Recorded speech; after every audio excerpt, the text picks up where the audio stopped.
Hello and welcome to episode 104 of The Dive Down, a Magic the Gathering podcast focused on the latest decks, trends, and strategies for the casual spike. My name is Stanislav here in Chicago, and with me on the line from Denver, Colorado, it's the one and only Shane Beeps. Stanislav, you got my favorite shirt on. And not my favorite shirt, your favorite shirt. Your favorite shirt that I wear. Yeah, well, hold on. So it's your shirt that you wear that I like. Admit that you love it. I mean, I do love, ba-da-ba-ba-ba. I'm loving it. For the people at home, my shirt has like some French fries being dipped into some ketchup, but the ketchup kind of looks like a little like breast pocket. It's like if Mondrian designed a McDonald's t-shirt. It's actually Yves Saint Laurent. Ooh. You guys know this is an audio medium, right? Also with us, the Godfather, Dave Harbarger. I have a shirt on too. I'm loving that one too. Yeah, it's not bad. Today, someone on a conference call told me I looked like a Christmas present. And I said... I'm calling HR. Yeah. I said, I look like a very middle-aged Santa, is what I said. Dave, you know it's an audio medium. Yeah, but I had better metaphors. Dave, do you dress as Santa Claus and surprise your children? No, but they want me to. He surprises his children in other ways, like weird facts. Do you guys know that Giant Spider was in every core set until M12? And my 5-year-old goes, "Wow, Dad." I'm loving it. Do your kids still believe in Santa? Yeah, they're 5 and 2. Yes, they do. I don't know. They have hipster parents that are probably like, holidays aren't real, kids. Grow up. Guys, we are all in. This year, are you kidding me? We are all in on Christmas this year. Our house is a wonderland. It's been Christmas up for like 6 weeks. It's happening over here. As soon as the first snowflake is in the air, like NORAD announces snow is here, my wife and my sister-in-law, my mother-in-law, they slam that Christmas music. Yeah. 100 dBs.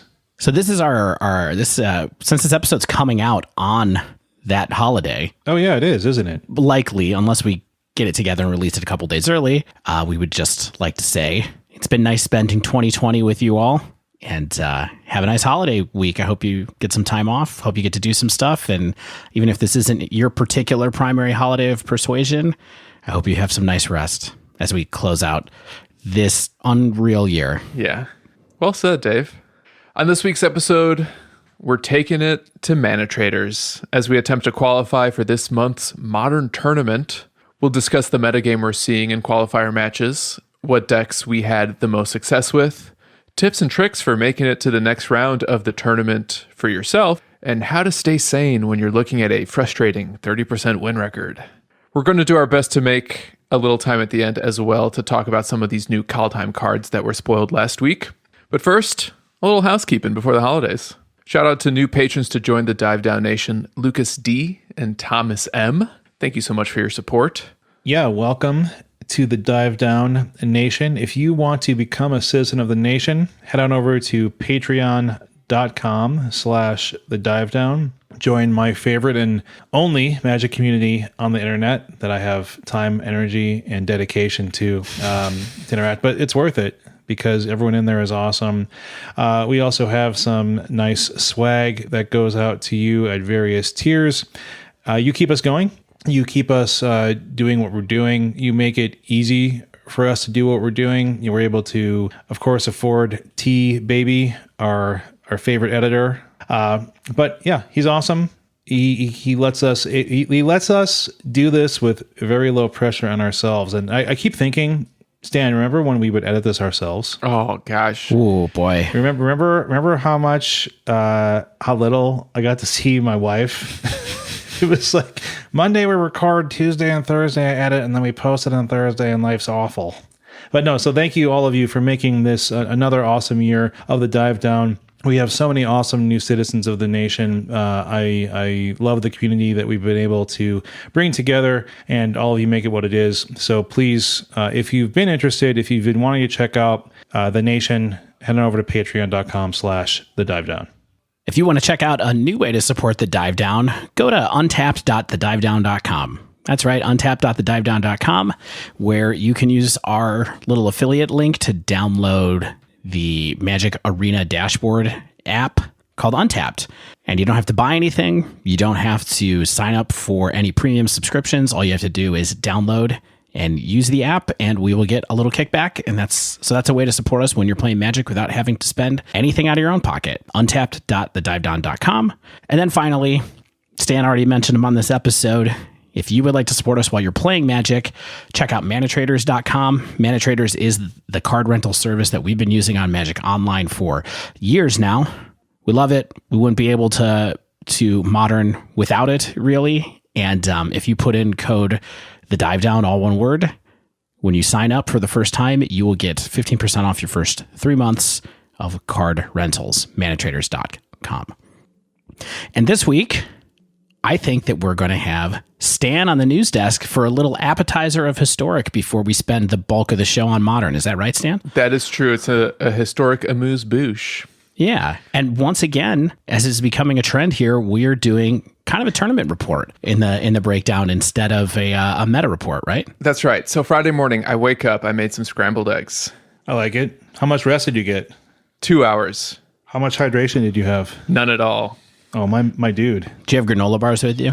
Absolutely. Caffeinated Cliff Bars. Because you were getting ready for a tournament. So last week, SCG Premium subscribers got an email with a free invitation to one of the SCG Tour online satellite qualifier tournaments. Who noticed that, Stan? Shane noticed it. Yeah, who just gleefully gave that up to my co-hosts? Flagged it, encouraged us to play. Forwarded it on. And on a whim, I decided to take the bait because the format for the weekend was Historic. So for those unaware, the SCG Tour satellites are 6-round tournaments. They're entirely on MTG Arena. They're organized via MTG Melee and conducted on Discord.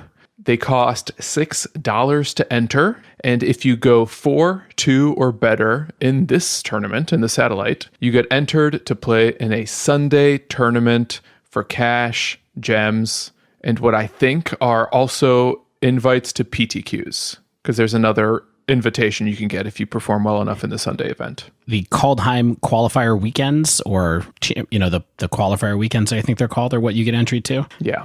So without going into too much superfluous detail about my diet and actual Friday schedule, it did turn out that my Friday night spontaneously opened up and I made this last minute decision to jump in and see what happens in this tournament. Figured maybe I can have a good story to share on the podcast afterwards.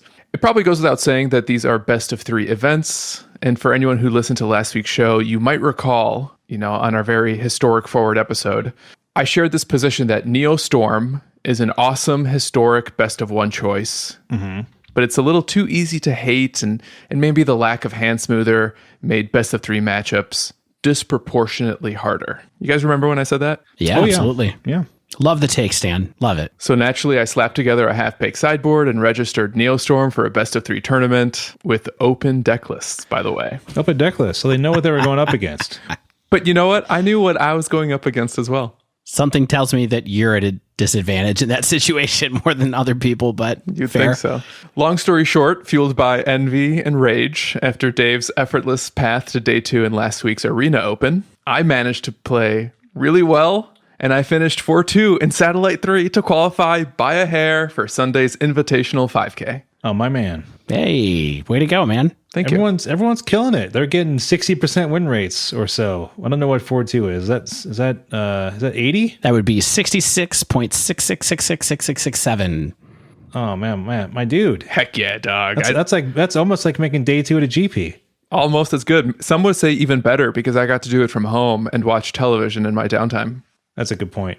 So this is not a full-on tournament report. I'm not going to talk about what I played against match by match, but I do want to talk briefly about the tournament itself as a whole, and likewise some lessons I learned about Neostorm after what was essentially 12 matches with it across 2 tournaments. So this is my first headline of the breakdown. If you are an arena player and you're craving a higher level of competition than the events and occasional opens that you can find on the arena platform itself, I highly recommend checking out one of these satellites. That's a long headline, Stan. That's like filling up the whole top of the fold there. If you're going to replay News in from Europe. If you're an arena player and you crave it, Stop. Need higher level competition. Stop. stop. So it's $6 for 6 rounds. That's just $1 per round. And although you do have to finish 4-2 or better to make it to day 2, I felt that this was more paper-like than any online tournament I've ever participated in on MTGO or elsewhere. Interesting. The use of Discord as an event hub was so seamless and amazing. SCG staff highly present, solves problems whenever they arise, questions, technical difficulties, what have you. There's a room for judge questions, which is kind of interesting for MTG Arena because you'd think that those don't come up, but the room is there should you need it. I even saw someone get DQ'd for behavior issues. Oh my goodness. In an online tournament on Magic Arena. So it just felt like the real thing. You know what? Good for them. I'm glad that SCG got in there and was kind of like, we're taking this as serious as we do with our opens and everything. Totally agreed. Just because you're behind a screen, typing on a keyboard, you still got to be a nice person. Yeah, just because all you're doing is spamming one of 5 emotes, that still can be bad. I mean, just because Caster does it. I'm not going to go into detail about like the nature of the DQ. I don't have any details. I don't want to speculate. I think it was more than just spamming emotes. I think someone made some comments in Twitch chat that tournament staff got hold of and decided to act. But again, like this is kind of just an informed guess. I really don't have details. Interesting. Likewise, in addition to how cool Discord is, MTG Melee is a very well-designed tournament management platform. It makes it really easy to track your performance across a tournament in general. There's also a voice that comes on when new pairings are up, which is really handy if you want to walk away from your computer during downtime between rounds.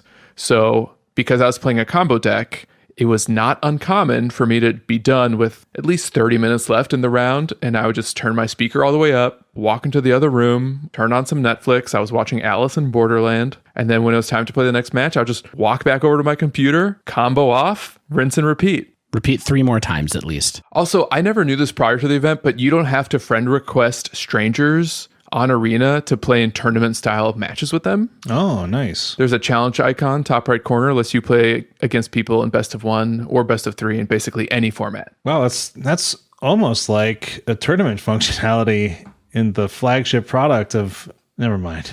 They're inching their way.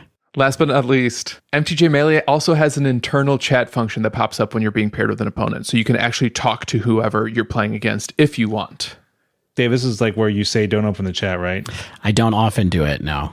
I did talk to some very nice people this week in the ManaTraders series, but so that was good. But it does open up automatically, Dave, so you would have to manually close it. But by the end of the night, the tournament goes from it's 6 rounds. It went from 6 to midnight.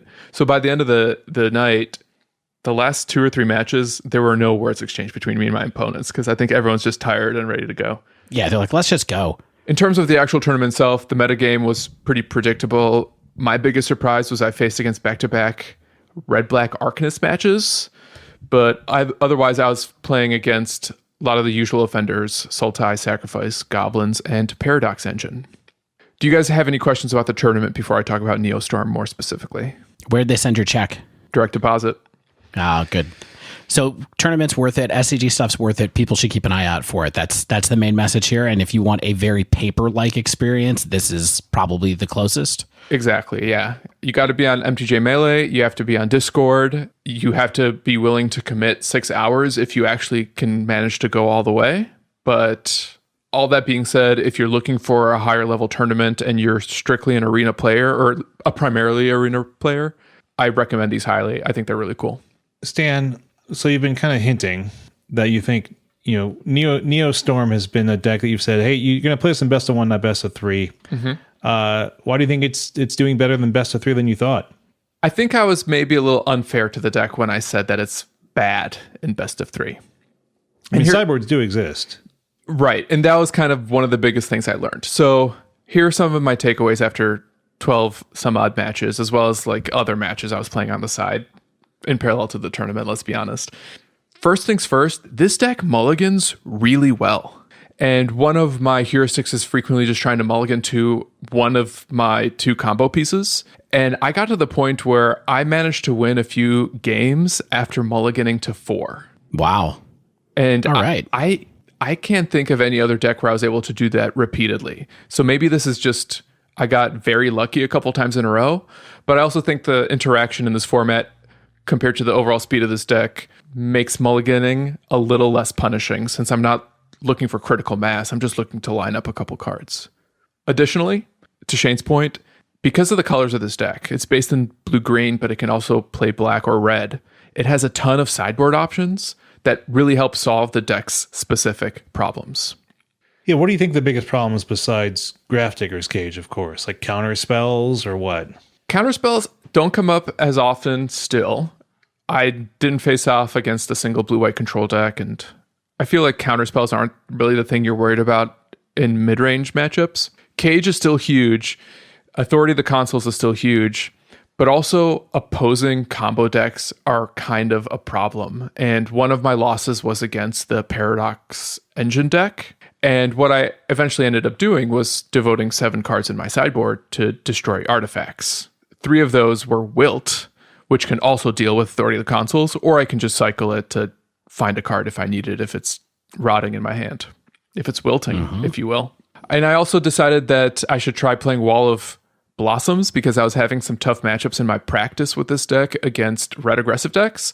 And I thought Wall of Blossoms is interesting sideboard tech because this is something that sees main deck play in other versions of Neostorm, but it was ultimately a nice cantripping roadblock against aggro decks that I can bring in instead of something like Wishclaw Talisman, which can be a bit slow. And I think saying as a blanket statement that Neostorm is bad in best of 3 just overlooks 2 things. And this is one of my biggest takeaways. Turn 3 kills are so rare in this format that having a deck that can threaten those is truly big game. And I think part of that is also what makes the Kinnan Neostorm, or the Kinnan Paradox deck so powerful too, is that it can just combo off so quickly. And likewise, this Neostorm deck just has so much redundancy that going all in on a certain sideboard strategy makes them easier to find, makes these sideboard cards easier to find, even if I don't draw them naturally.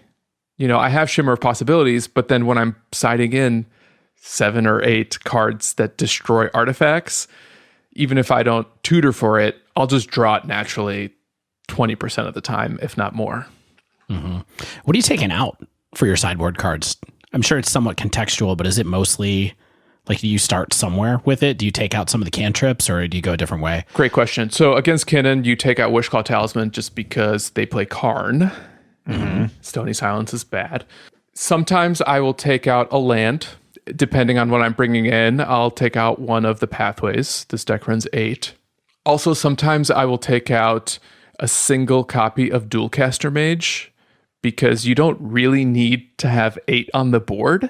So even if I get down 7 because I took one out, or even 6, the fact that I can attack twice with Combat Celebrant just makes each additional Dualcaster Mage a little bit of a win more. And that's I think, a little flexible spot that isn't crucial to me actually comboing off. Sometimes I'll take out Into the Royal for more targeted hate. Sometimes I'll take out, depending on if I'm on the player draw, maybe I'll take out a Goose. Maybe I'll take out the 2-mana elf mana dork, whose name is escaping me right now. Paradise Druid, yeah? Yeah, thank you. Okay. But that's about it. Nice. So back to this tournament. One of the cool things about Sunday's 5K is that you have to go X2 or better to cash or earn any prize support. But on top of that, you are automatically eliminated as soon as you hit your 3rd loss. So you can't do the classic stand maneuver of playing the whole tournament. Yeah. Well, stand starting 1-3 and then ending up 5-3 or something like that. Exactly. What's the X look like typically on the positive side? Like how many wins are we looking at here? Like it was 5? 9 rounds, wasn't it? Wasn't it 9 rounds for you on Sunday? It is 9 rounds. Oh, goodness. You have to do X2 or better for any kind of prize support. And depending on your breakers, you can go X2 and not get qualified for the next round or get cash. But bare minimum, they give you gems. I don't know how they even put the gems in your account. I wish I had done well enough to find out how I can get some gems from SCG, but you can get gems. Yeah, I was wondering about that too when I saw you say that they gave gems. I was like, oh, wow, they're authorized to give out in-game currency as prize. That's pretty cool. Yeah, they probably give you some kind of code. Yeah. And I'm guessing since this is a road to PTQs, maybe this is a road to the Pro Tour. They probably have some kind of affiliation with Wizards that the standard SCG Paper Tour doesn't. Yeah, when they announced this whole thing, they were some of the first people to be allowed to hold tournaments on the platform. They were kind of like the beta testers. Yeah. Also, Stan, some of the SCG later in the game did start getting sort of Players Tour, Pro Tour, Mythic Championship, whatever you want to call them. They were getting that was a path. Oh, cool. Yeah, they were getting invites. Yeah. So I ended up finishing 3-3 on Sunday, which is fairly far. I did feel like I lost my last 2 matches due to some misplays, either due to fatigue or maybe distractions. I also found their red-black decks in particular are a very tough matchup for Neostorm. That, basically those games have to go absolutely right for me. And I specifically struggled against both Arcanist and Rack Sack, but had a better record against Jun Sack. Mm-hmm. Sack because it can do a lot of instant speed tricks with things like Oven, Butcher of the Horde, Priest of Forgotten Gods, and Mayhem Devil. And then the Arcanist deck can just play these repeatable Duress and Thoughtseize effects that strips my hand up. And is really punishing. Yeah. I don't know what card you think Butcher of the Horde was in the Racksack deck. That was a Mardu rare from Cons. Oh, what's the Butcher, the 2-mana haste that gets a counter every time it connects? Dreadhorde Butcher. Dreadhorde Yeah. Butcher. Okay. Yeah. Showing my age. In terms of the actual matchups, I went undefeated against Goblins. I won 66% against Sultai. I won 2 out of 3 matches there. 50% against Paradox. Won 1, lost 1. Which is basically my way of saying I did not ever feel like a dog in any matchup except against the Rakdos decks. But maybe I ran hot over the course of the tournament, and some of those matchups do generally fare more poorly for Neostorm, and I got lucky. But I never really felt like it was an uphill battle in some of those matches that I played, especially against Goblins. I actually felt kind of favored. I mean, you won like what? Like you won a total of 7 and 5, right? So that's like winning one more than you lose, like on a given day of like 50-50-ish. So that's like normal, right? You know what I mean? Like you ran hot early, and then you had an even day on Sunday, and that's kind of like that's what happens to I think most better than average players, and I think you're better than average, Stan. Thanks, Shane. I'm happy being average plus. What an endorsement. Merry Christmas, Stan. Enjoy your compliment from Shane. Okay. In conclusion, if you want to take your Magic competition to the next level, I personally endorse these satellite tournaments and think you should check them out, especially if you're an arena player. They are long, but they are quite cheap. And the ceiling on prize support for or ongoing tournament entries is really high. So I'm pretty sure you can play these as a path to the Pro Tour if that's a goal of yours. And if you don't care about Pro Tour and you just want to test your chops with a deck or with the format, you already know SCG Tour is a great tournament organizer to do that. And now you can do that from your house. And on some levels, I'm hopeful that this continues in a post-COVID world where we can continue to play these types of high-level arena tournaments through Star City Games, even when we can also meet and play in person. Yeah, Awesome. I hope that it's like I hope that they add it to the suite of events, right? Like I think paper would be great to have back. I think most people want to have that back. But then also for all those people like west of the Mississippi, I would love to have access to some kind of SCG type events. I think it's nice for people to, play where they don't have to travel. There's lots of good opportunity for that. I remember, it's the kind of stuff we talked about with Cave Dan back on our episode when, Dave had to take a week off, and we had Cave Dan on and just talking about, the benefits of being able to play online. Good memory, Shane. I kind of forgot about that conversation. There's so many episodes. Wasn't that like 6 months ago? Yes. Yeah. But it was during the bad times. Yeah. Yeah. All right. Well, thanks for that tournament report, Stan. And hey, do you feel like you met your goal? Now, you said you wanted to make a day 2 on the last episode. Was this sufficient, or is there a larger one that you still want to shoot for? I would say that I technically made the goal. It's all up to you. It's your goal. The goal is always to just get published on Goldfish and try to make some money in the process. And I did get published twice through both of these tournaments. So now I can, direct people to my little MTG IMDb account. That's great. All right. Sweet. Good work. Thank Good you. work. Yeah, absolutely. Okay. Well, that's it for the breakdown for this week. And we are going to move on to the dive down, where we're going to talk about another tournament series with a different card vendor in a different format. So stay with us.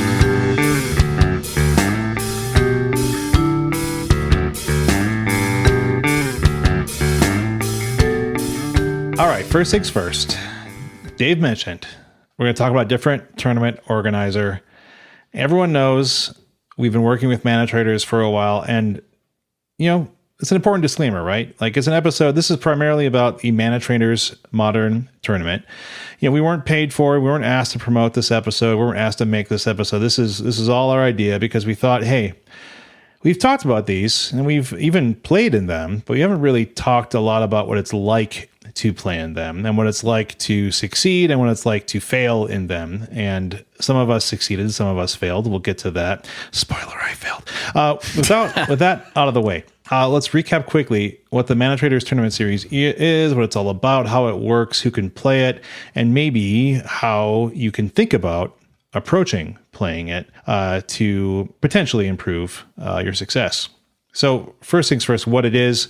ManaTraders have been doing these things. They're monthly Magic Online tournaments with a cash payout, free to enter. You don't even have to be a ManaTraders subscriber to participate. Yeah, number one reason we're talking about this is that it is a free tournament. I mean, the SCG tournament was reasonably close to free, right? $6 is good value. This ManaTraders tournament, free.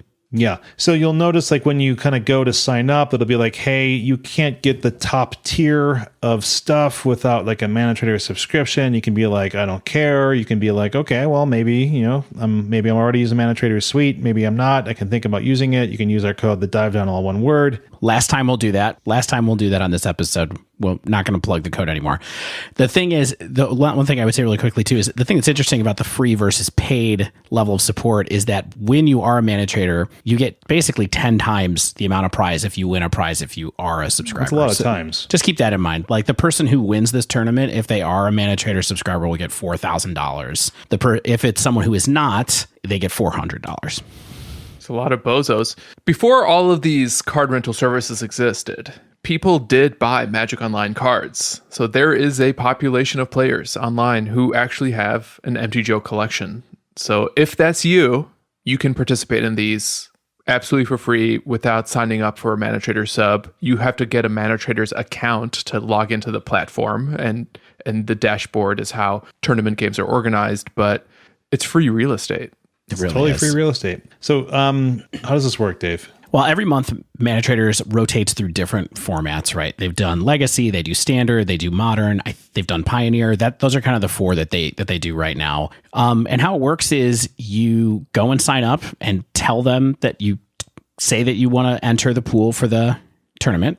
And what you do is you go to a special page on ManaTraders' website where you say, yes, I'm ready to play a game now. Yes, I have my deck ready to go. And it pairs you just like Magic Online does. But the outcome of that pairing, which I think is fascinating by the way that it works at all somehow, it will pair you to, gives you some special instructions that basically say, go to the tournament practice room, find this other player and play a match against this other player. And then that's it. Somehow, ManaTraders is even able to record the results of the tournament without anybody entering in the results. And that is like the most mind-blowing thing to me, but it seems to work. It's sweet. It's very fast. It's very seamless. Yeah, it really feels like a very well thought out platform. I mean, these are folks who have an extensive bot chain on Magic Online, so I guess I shouldn't be too surprised that they figured this stuff out too, but works great. Okay, so one of the novel things I think that's interesting about the tournaments is that the amount you have to win is dependent on how many matches it takes you to get there. And so what I mean by that is, let's say you have to play a minimum of 10 matches, right? Okay. If you go 7-3, then you're good. Like, you're immediately good. Like, if you win 7 out of your first 10, you hit your 70% win percentage and you're like, okay, great. I'm qualified. I'm off to the races. Everything from now on is gravy. So between your first 10 to 19 matches, you can have a 70% win percentage. 20 to 29 matches, if you ever hit a 65% win percentage, you're good to go. Or a 60% win percentage if you play 30 or more matches. So you can do the various math permutations on that. But basically it's, if you win 60% or more, by the time you play 30 or more matches, you're good. 60% is not so bad. Like, what is that? Like 18 and 13, 18 and 12? Maybe like a little bit less than that, perhaps. It's 18 and 12. Okay. It's straight up 60% I on even 30. guessed it, man. That lingering mathematical ability is still there. Well, you weren't gifted and talented, Shane. Yeah. So Yeah. Above average, some would say. But what's cool, I guess, is if you play more in the Swiss, you can get better leaderboard prizes. I've seen this. I don't really get it because I haven't been able to convert into a good win percentage yet. But So there's two opportunities to make money. One is in the actual tournament that you qualify for. I believe it's top 32, maybe top 16, get some kind of cash support. During the qualifier period, if you are in the top 10 on the leaderboard in terms of points earned through matches played during qualifiers, you can get additional cash prize. yeah, which is very cool. It's a way to keep some of the good players in the pool playing against some of the people who are trying to qualify, which is interesting, but also it just incentivizes people to play as many matches as they can on this platform by giving them extra prizes. So it's a smaller prize pool. The person who's first place on the leader at the end of it gets $1,000. But so it's less than the tournament, but it's a fun incentive. And again, it's free. It's free. So let's say you play 30 matches, you win 18 of them. What happens if you actually qualify? What do you qualify for? So you qualify for a day 2 tournament, Swiss tournament, just kind of like what Stan was describing for the Star City games, that basically it is the last Saturday of the month, and then they put their top 8 on the Sunday after it, and top prizes go to the top 16 people who make it. So, it's just all about cash. There's no extra invites or anything out of this like there is with Star City games, but there you are. It's great. It's just a big tournament that you get to. I'm not sure how many people typically qualify for that day 2. If it's I think that, Stan, you mentioned the 5K that you were in with Star City Games was like 230 people or something like that. Sounds about right. And I believe past ManaTraders Swiss tournaments were north of 200 as well. I want to say I've seen some go almost to 500. I was going to say, I would think that they would be closer to something like 400 or 500 just because of how much time people have to qualify for it with. But, it's like a big old GP, right? And that's kind of, I think, what all these tournaments are trying to recreate the experience of, is just an open, large pool tournament for some real money, which is great. Okay, so that's the tournament, but how do we fit into all of this? Well, this episode is actually about us just describing different tournament structures. So Stan talked about the Star City Game one. Now we talked about ManaTraders. I think next we're going to talk about the Energy series that was also over the weekend. Yeah, I'll revisit paper tournaments. How how you and I both have day 2 GPs, Dave. Oh God, we live the glory days. Wow, I will get my revenge. That's so funny. But Stan, you kind of conceived and concepted up this episode. What's this episode really about? I think this episode is a classic dive down episode in its own way because we decided to try our hand at qualifying in the name of science, but also glory. Yeah, I definitely feel like I participated in We Did It for Science sub episode here, but it's just a little bit of a tease about my segment here. I made you do that. So yeah.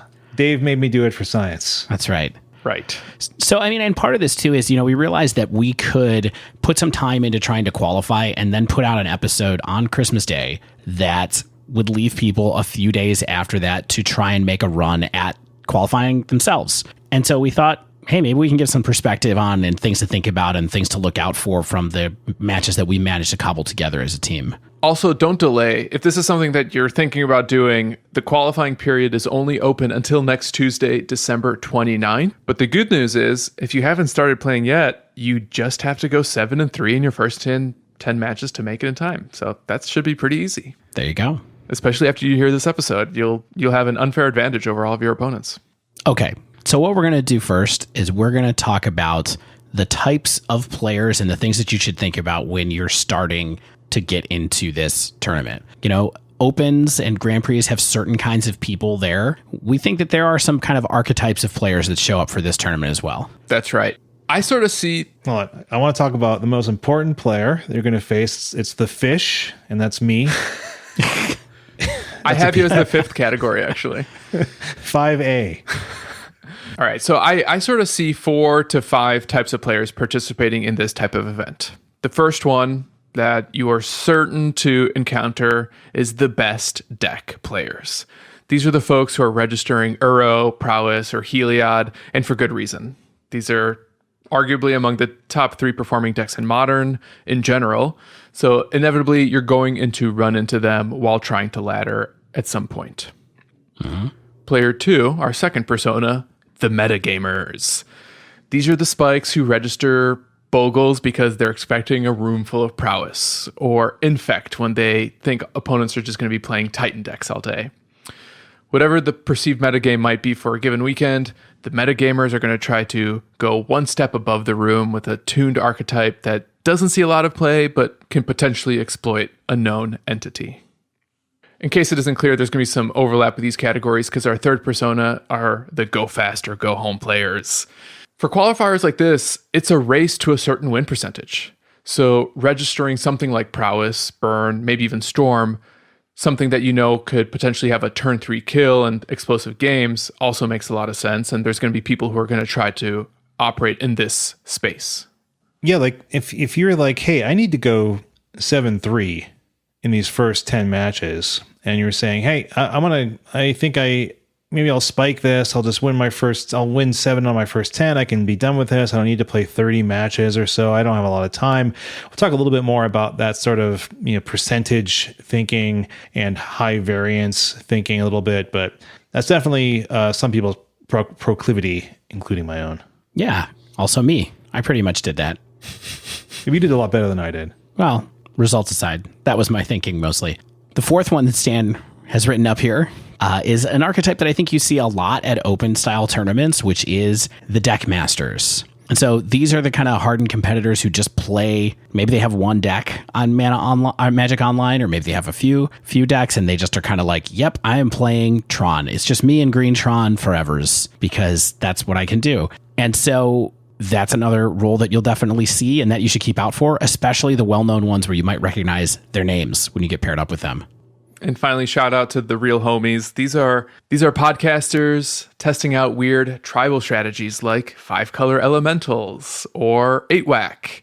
Maybe I'm being a little tongue-in-cheek, but I do think there's something to be said about the quality of play in ManaTraders qualifiers versus typical games in tournament practice rooms. And I sort of see these free matches as an interesting difficulty level between actual free play and Magic Online leagues, where you can test your chops against the 4 groups above as a fun way to, play matches at a higher level, even if your goal is not to qualify. Do you all think this is like any different than other tournament environments, especially right now? Do you think that the ManaTraders the people that are playing in this are really significantly different in any way? I think the key difference is you might see more people in those first 2 buckets trying to grab the best deck or trying to metagame against the best deck because they're not tied to whatever their paper collection confines them to. Conversely, I also think that you're going to see more people in the third list that Stan kind of put out there, which is the go fast or go home group. I think that there are more people who are going to choose aggro because they can just grind through matches and try to establish an early lead, than maybe you would see at like a Grand Prix where there isn't really as much incentive to get done early, other than if you just want to hang out at the hot dog stand and do nothing for 40 minutes in between rounds, So what I think the effect that has is, I actually think that you see less of the deck master type people in ManaTraders because people aren't as tied to certain decks on Magic Online, like Stan just said. And I actually think you might see a little bit less of the metagame group because people are more easily able to move to the best deck. Does that make sense? So I think you have people who are like doing the most established pillar and trying to do the fastest things versus the people who are trying to go next level and the people who are really stable. So I think when it comes to like real paper play, you probably see a lot more people who are like, I'm a Jund player and I always play it at my F&M every night, and so that's what or every Friday, and so that's what I'm bringing. that's the group that I think is missing a little bit from these online tournaments.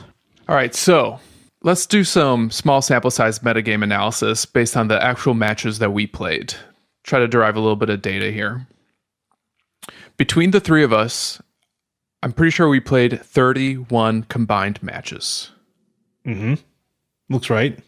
And we also kept track of our opponents' decks across the field that we saw. So Dave, really quick, tell us what you played or played against. Yeah, so I'll just give you the top level. Like from my point of view, and I won't give you my record and stuff until later, but I was playing Blue-Red Prowess, which suddenly apparently is having some kind of a little resurgence. I'll give the reasons that I picked it up a little bit later. But the decks that I really saw, I think kind of split into two things. Like one is I saw kind of linear aggro-ish decks. But the vast majority of the matches that I played were against what I would call big mana decks of all different kinds. So that would be E-Tron, G-Tron, and Titan in kind of like in the loose kind of like archetyping that those decks share. That's what I felt like I saw the most of from my point of view. For me, okay, hold on. I played a little bit more in the actual ladder of the event than I did in the tournament practice room, but I was sort of getting back into Modern in a way, and I was trying a whole new deck, and I'll get to that later. So I think I played 10 matches between the tournament practice and the actual ManaTraders event. ManaTraders event was kind of all over the place. I saw a fairly rogue deck. I saw a number of ladder staples. I saw an up and comer weird deck. I saw a bunch of different stuff, but I don't think I saw any definite trend. I think when we combine all three of our experiences, I'm still kind of fascinated with how little frequency we had. Like what our high hit decks have been like. We're like 2 copies or 3 copies at the absolute most. I kind of think that we should list some of the decks our opponents were on to help illustrate this point that Shane's making, which is that there wasn't actually a lot of rhyme or reason or specific trends we were seeing. So why don't you take us through the list that you put together, Stan, of the archetypes? Sure. So I played 5 different decks since the qualifiers opened, but for the purpose of this episode, I played 3 different decks for 15 matches, which included Red Black Shadow, Is It Prowess twice, Infect, Mardu Pyro. What? Jeskai twice, 4-color Uro, Hardened Scales, Mono Red Prowess with Obosh, Esper Shadow, Humans, Skred, Jund Shadow, and 5-color Elementals. I played against 5-color Elementals. No, it's not possible. Believe it. I mean, I'll give you mine really quick. I played against Elves. Cool. Piloted by someone very special to me. I played against Green-White Titan twice. I played against E-Tron once and G-Tron once for a total of 4 big mana decks out of the 9 matches that I have in so far. I played against Is It Phoenix? What? Unbelievably. I played against a mirror match, Blue-Red Prowess, and I played against Hardened Scales and Oops All Spells. Does that Is It Phoenix player know that we've made more episodes of the Dive Down since the early days? I didn't talk to them about that. You guys have this people recognize your screen name. Nobody recognizes my screen name ever. So it's weird. Maybe that's good. Maybe that's Bummer. bad. Maybe I'm just forgettable. It's okay. It's Halo Bender, right? Halo Bender. Yep. All right. That's it. Yeah, I mean the decks that I faced off that you perhaps I don't think you did is I mean none of you faced. You said Oops All Spells, but was that like the Charbelcher version or was that like kind of the Dredgy version? Both. It was Dredgy main, Charbelcher side. Whoa. Yeah. I faced Crabvine and an interesting sort of Golgari Shadow. Like it wasn't Jund, it wasn't Rakdos. I think it was just Golgari. Neato. But Stan, you put this together, like the decks that I think we saw the most of was Is It Prowess. You all both faced Scales, and I think I faced Scales in the practice room, so maybe Scales is trying to make a comeback. Rakdos Prowess, of course, the 4-color Uro control pile, of course, and Selesnya Titan. Though I didn't play against that. It sounds like both of you did, or Dave did twice. I did twice, and I just know it's around a lot right now for sure. And And Shadow. There's a ton of Shadow, apparently. It's not just Rakdos Prowess. Shane played against Golgari Shadow. I played against Esper Shadow. People like Shadows. It's a good card, Bront. People cast Shadows. Yeah, I almost switched to it partway through my run. Now, in contrast, based solely on the metagame representation that you might find on MTG Goldfish, you might expect to see more Uros or just plain Rakdos Shadow or Heliod decks, and yet they happen to be relatively few within our testing. And I think based on our experiences, making a plan meant to respond specifically to a perceived metagame might be a bit of a losing battle, since from what I can tell, a lot of the rhyme or reason to the ManaTraders modern meta is that it basically spans the entire scope of the format, which is kind of cool if you're into modern, but can also make it really hard to have good sideboard plans if you don't know what you're actually going to run into, but can basically just count on some flavors of Shadow, maybe some flavors of Prowess. Yeah, I mean, I just think you need to have plans for those decks, right? Like you need to have a plan for the Shadow decks in your mind. You need to have a plan for Uro decks. You need to have a plan for Titan decks, and you need to have a plan for Prowess decks. And even if that plan is I lose, like if you're just like, I'm picking up a deck where I know that I'm going to lose to those kind of decks a lot, and I'm just hoping to dodge them, which is a totally viable tournament strategy. I think that that's the checklist that you should have in your mind. Shadow, Titan, Uro, Prowess is still kind of like what I'm thinking is at the top. And then after that, it's non-interactive combo, whether that's Ad Naus or Oops All Spells. But those are the boxes I would be looking to tick. Cool. So let's get into the fun part.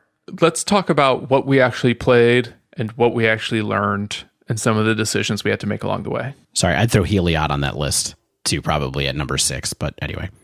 So why don't we start with you, Stan? Okay. Let's hear what you played first. Sure. I mean, this was a real journey for me. I mentioned I played 5 decks since the qualifiers opened. Those first 5 matches I played were for my personal enjoyment. It was before we even started working on this episode. So I'm not really going to talk about those in detail. I don't even want to hear about them. You do? You want to hear more about elementals? No, that was before we even started the episode, Stan. That's an ancient history. But it was elementals for the record? Yeah, so it was 5 matches, a few with, I want to say I played 2 with elementals and 3 with Jeskai Blood Sun Spikes list. Ah, cool. And I went 1-4 across those matches. My one win was with Jeskai. Big hole to dig yourself out of. Yeah, so when it came to work on this episode, I actually started with green-black elves, and I was the elves opponent Dave got paired against. For my first match, but we'll talk about that later on. That's bad EV. It sure is. So I picked elves because I thought it might be fast enough in a field without Plague Engineer, just because Plague Engineer's representation has gone down a lot over the last few months, and I thought maybe I could have a little bit of success with that, as long as I could dodge Prowess. Long story short, that plan did not go well. Yeah, it's hard to plan to dodge Prowess, I think. Yeah. Y'all forgot about Lava Dart, it sounds like. Y'all did. So at that point, I played against 3 Prowess matches in a row with elves. I won one of them. I beat Rakdos, and then I lost to 2 Izzet matches. And I decided maybe I should switch to Bogles as a way to get under all these Prowess matches I was seeing. That did not work out too well either. What do you think was wrong with Bogles? I was actually surprised that I didn't queue into a couple people doing that. I had one opponent play a turn 1 Leyline of Sanctity against me, and I was like, this is definitely Bogles, and it was not Bogles. Really? No, it was Oops All Spells. But so what went wrong with Bogles anyway? I stopped facing off against Prowess and started losing to other aggro or mid-range decks. Because when I was on Bogles, I played against Infect, which just outraced me, Mardu Pyro, which just made a board full of elementals, and Jeskai that went over the top. And then after all that, I was pretty dejected. I actually had to turn off MTGO and take a 24-hour break and cool my jets a little bit. But I decided to come back, do some more research, and I picked up my old friend, Ponza. And that was when I finally started to feel alive. Went home. Jimmy's Grotto. The third Stanislav vacation house of Ponza in Wisconsin. In Waukesha, Wisconsin. Like, I'm back in Utopia Sprawl, that is. So I will say that I didn't pick up Ponza entirely by accident. it was on my radar before I played any matches for this episode, because I've had this feeling lately, just in thinking about Modern, that not only is Blood Moon kind of good right now, but Ponza's also declined enough that people might not be expecting it, since we don't really see Ponza in high-level Modern results as much as we did months ago, earlier in the year. Mm-hmm. And really, by the time I picked it up, I was basically doing so out of frustration. You know, my previous matches hadn't gone well at all, and maybe I can reset while also testing that theory a little bit. And I gotta say, it worked out fairly well. Once I picked up Ponza, I went on a win streak. I went 5-4 with that deck, beating Uro, Jeskai, Obosh, Esper Shadow, Humans, losing to Hardened Scales, Skred, Jund Shadow, and Elementals. Some of those losses I felt were winnable, others not so winnable. But in the end, I just basically came out feeling a little vindicated that Ponza is maybe a solid choice, at least for Stan, for any more qualifiers that I decide to do before the Open ends on Tuesday. Ponza feels more like a consistency choice, right? Rather than kind of like a spike choice. Like, hey, Ponza is like a better Jund, or it's like, you know, I have a mid-range plan. I can beat a lot of strategies. I'm not planning on flaming out or winning. I'm planning on just sort of like getting there eventually with a suite of cards that are doing good things, right? So that's part of it. I think Ponza does a broken thing, which is turn 2 Blood Moon or turn 2 Land Destruction. And if we looked at our metagame, we're not facing off a lot of decks running non-basic lands or mana dorks. And I think I found that I was able to maybe exploit this opening for turn 2 Blood Moons a little bit. It absolutely won. Blood Moon won me games, which is why you play Ponza sometimes. Can I throw out a second thing that I think Ponza does that's good, or maybe it still does that's good? Do you have Glorybringer in the list right now? Sure do. Yeah. It seems like a pretty good metagame right now for Glorybringer for a couple of reasons, but one of which is just spoilers for what I'm going to talk about. I think flying is just really good in Modern right now if you're an aggressive deck. So, Dave, I have 4 Glorybringer in the deck, and they win games. And that was the old build. I basically played a 6-month version of Ponza. I didn't try to update it with Gargaroths or anything like that. I just found a deck list that worked for me in May. And it also worked for me in December. I'm going to talk a little bit more about deck selection later and kind of my thought process about deck selection as a concept for this tournament, but I want to hear about your processes for deck selection too. Yeah, absolutely. All right. Well, so there's Stan's like mini report on his journey. I'm going to hop in here and give mine a little bit because Shane's is the most twisty.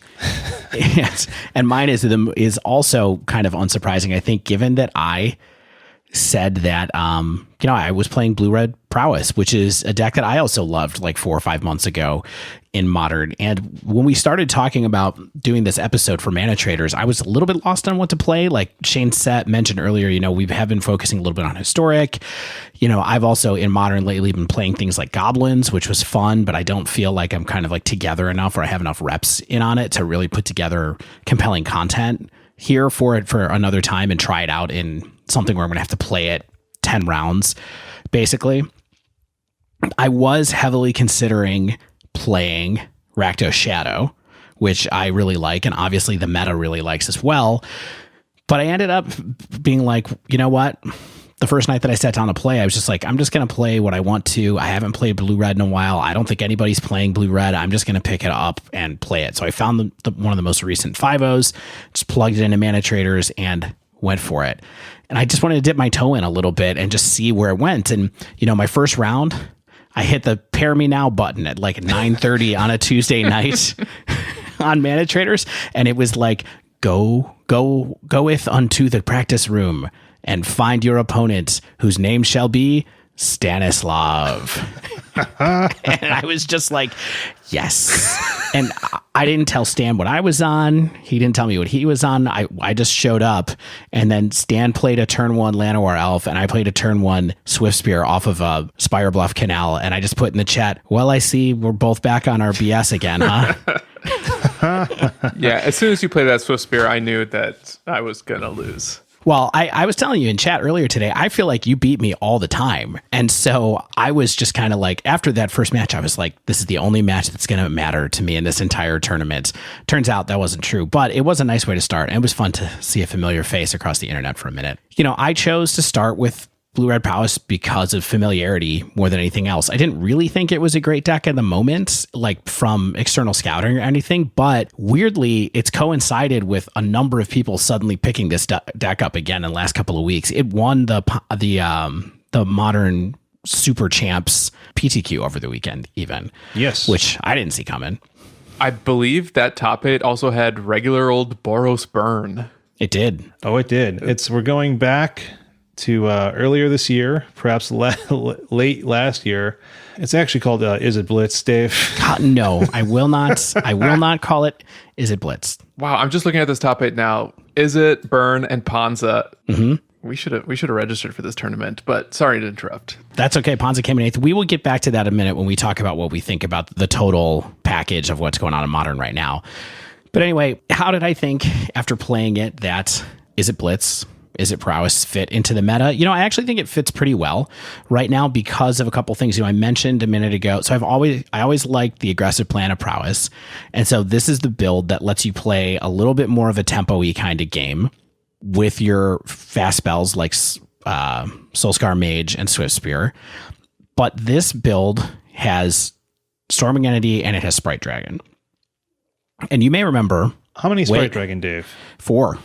Oh, man. I was wondering if you went for the full quartet. I did, and I just accepted it on faith from the list that I pulled up. But the fact is, the point that I brought up to Stan earlier about flyers in Modern right now, I actually think is pretty good for aggressive decks because of Dryad of the Elysian Grove being such a huge stop sign for decks that are trying to be aggressive, and with the prevalence of Titan all over the place, it's a good kind of way to be if you're an aggressive deck that wants to have some game against Titan. I think it's nice to have flyers in your package, basically.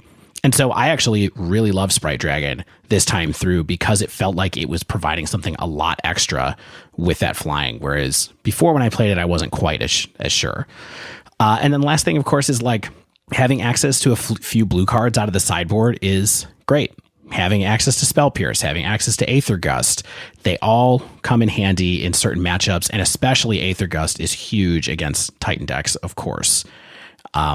So I felt like it fit pretty well, especially with the decks that I played against. You know, I got to play Blood Moon against the big mana decks. I got to play Aether Gust against the Titan decks.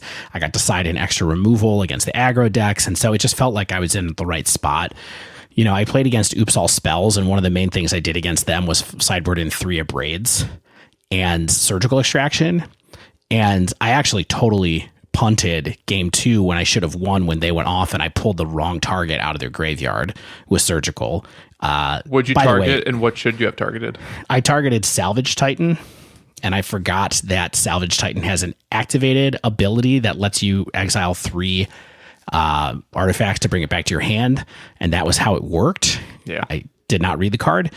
I think that in retrospect, that I was talking with Lawson and Mickey in the chat today about that a little bit. I think that I probably should have targeted Narcomoeba so that Narcomoeba doesn't come into play. Then Vengevine doesn't have a chance to come into play. You know, you don't get the Swords of the Meek. Like, it just sort of stops their whole reaction, and then they just deck themselves.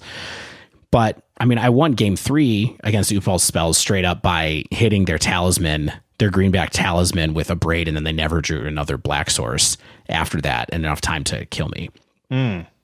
So, you know, having the sideboard pieces was really, really good in this deck, basically. And I had a couple of turn 3 kills too. Like, again, with this deck where it was just like, oh, my hand is Light Up the Stage, Soulscar Mage, Swift Spear, Lava Dart, and 2 lands.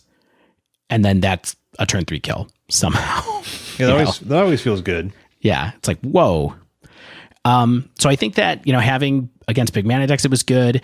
Having path decks out there in green, white, and Jeskai and 4-color is not great, but you can kind of play around it and keep an eye on it. I'm going to have to think about whether I really want to take this into Swiss, because I imagine I'm going to see a lot more 4-color Uro decks there, but I don't know. So I'm not sure if I'm going to come back to it. There was a pretty different builds, but we'll see. I think all the prowess decks are still pretty good. This is just my favorite one in a lot of ways. And the fact is, I went 7-2. I don't think I mentioned that. I'm 7-2 right now. I have to play one more match to formally qualify because right now it's still already there there. that I have. But I'm going into day 2, so pretty great.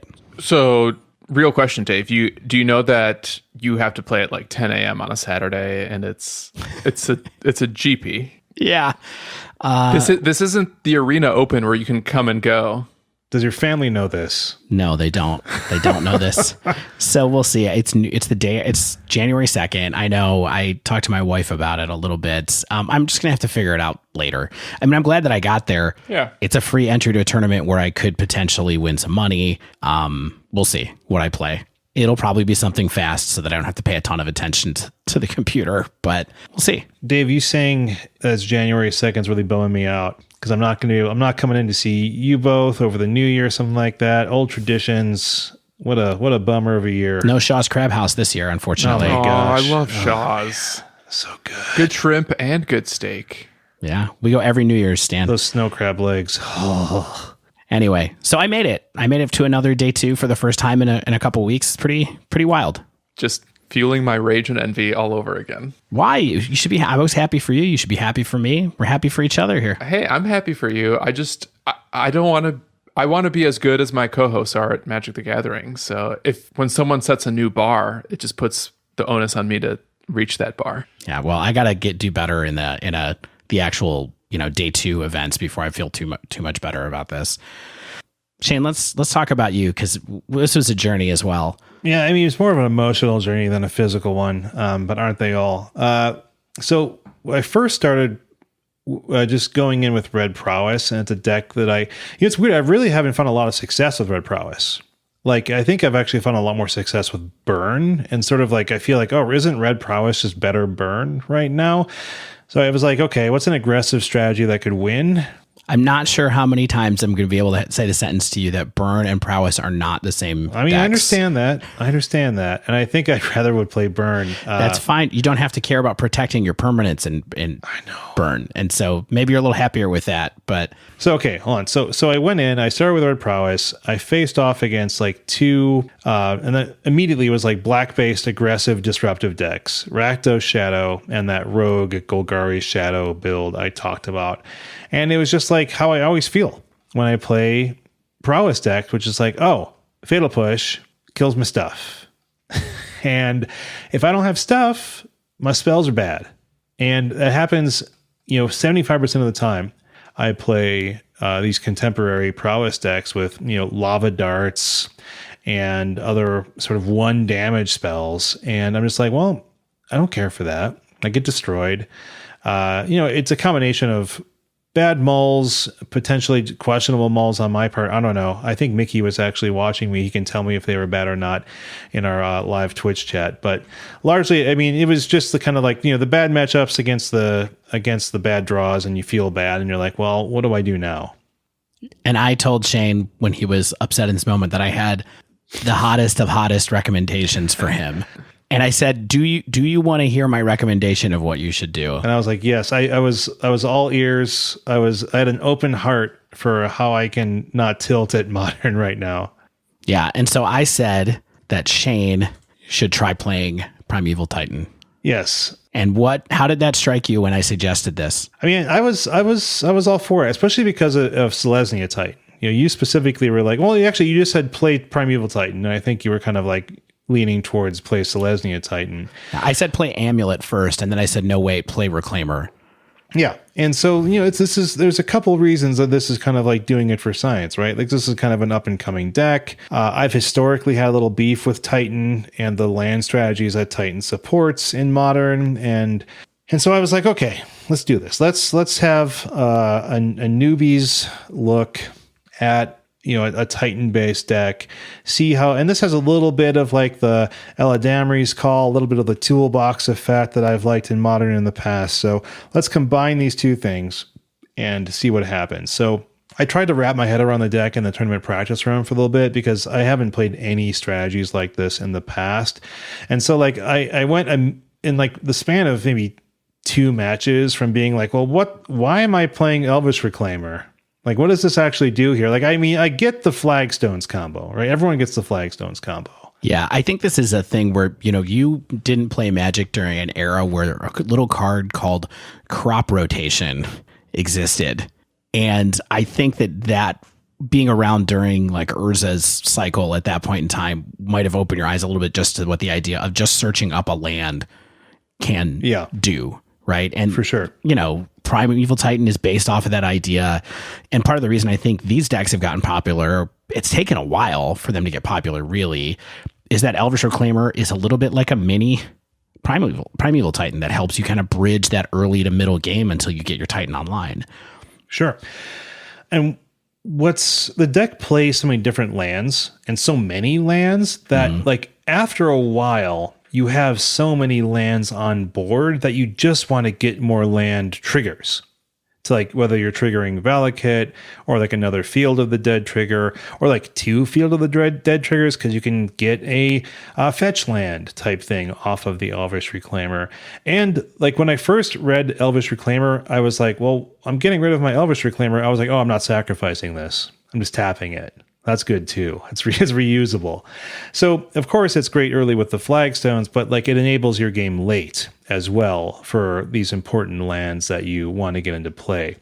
One issue that I did have with the deck, and this is kind of like, I'm not trying to make a mini dive down here, but it didn't invalidate it, but I've really found that like I wanted it to be more of a Valakut deck than it was. And there's only so many mountains that you can't really enable Valakut with the mountains in your deck. You have to have Dryad online. And when Dryad's online and you have a Titan, that combo is busted. Like that combo is just busto. And that is sick and very fun.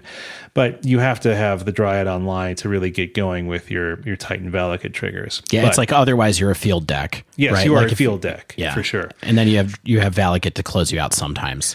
But I think like my second or third test match, I faced off against Infect, and I was like, "Oh, this is going to be horrible." But then it's like they have a turn 2 Blighted Agent and get me to 9 Infect damage, and I untap and Valakut trigger their entire board, clear everything.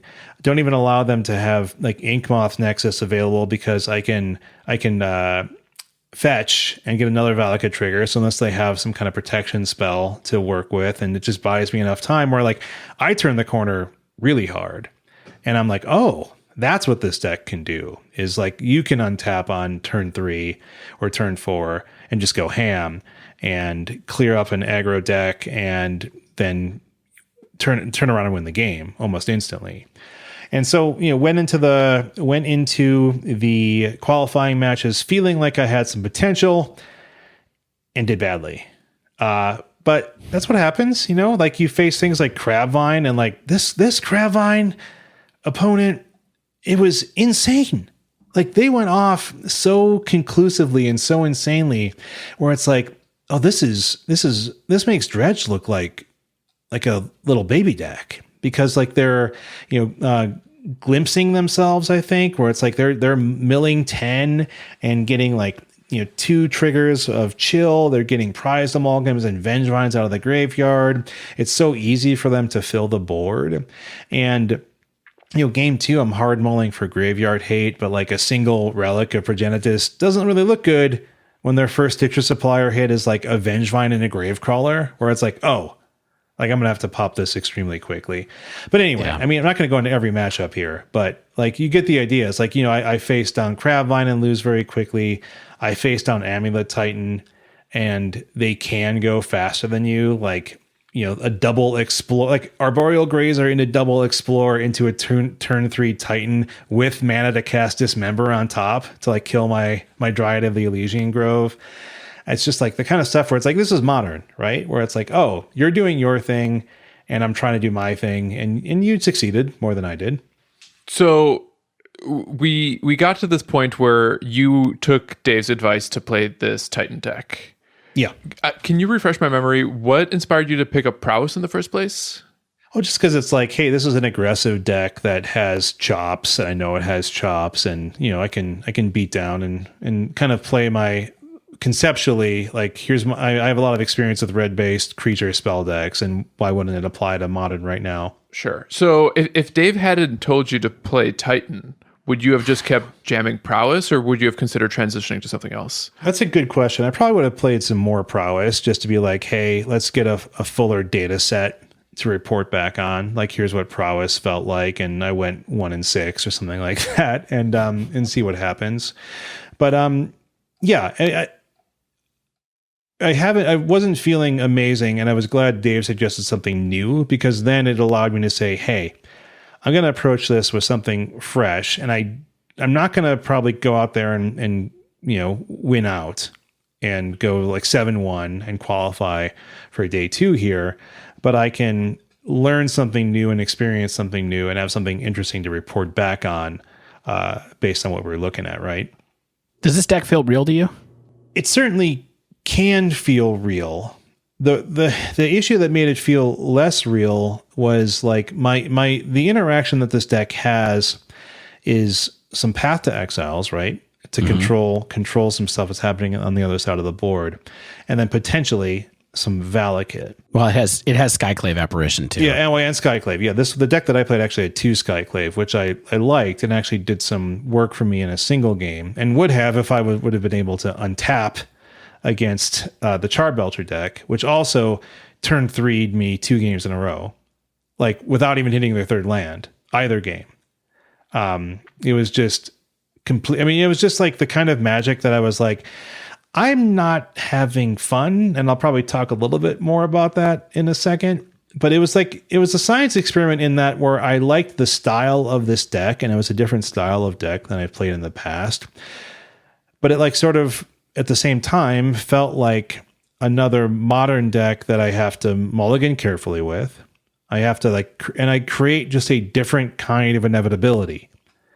Like, is this really different than Dredge in the end? Where it's like, I need to execute my spells and their abilities in certain ways, and I'm doing something that fills the board with stuff, and then I'm able to attack without you attacking back into me, or I'm able to attack with your board being basically clear type thing. And I know that I'm sure that the Titan aficionados out there are like, well, of course it's not the same thing at all. But what I'm really getting at is like, I'm trying to execute my game plan with a minimal amount of interactivity with what you're doing, right? Although I think this deck actually has a lot of interactivity in it. In what way?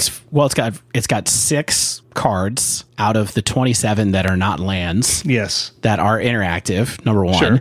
Yeah. 2 of the lands are interactive. Yes. Plus the sideboard has some interaction in it.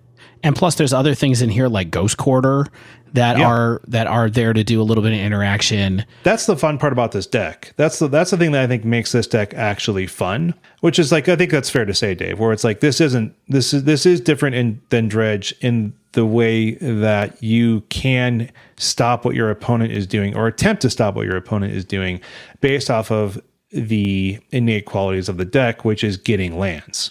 And so whether that's like Bojuka Bog or Ghost Quarter, or there's just all sorts of little fun lines where it's like, okay, I have a single bounce land because that allows me to bounce a land back into hand that I can replay that does something, whether that's gaining life or like Bojuka Bogging, or just getting 2 or more land triggers to make more zombies or get more Valakut type triggers. And so that's the kind of thing. Like this morning, I was actually playing a few more matches, and I was streaming, and I had a couple citizens in the chat, and they were helping me figure out lines or suggesting lines to me. And it's interesting where it's like, hey, like there's a multiple lines, right? Where it's like, how do I stop this Mystic Sanctuary loop?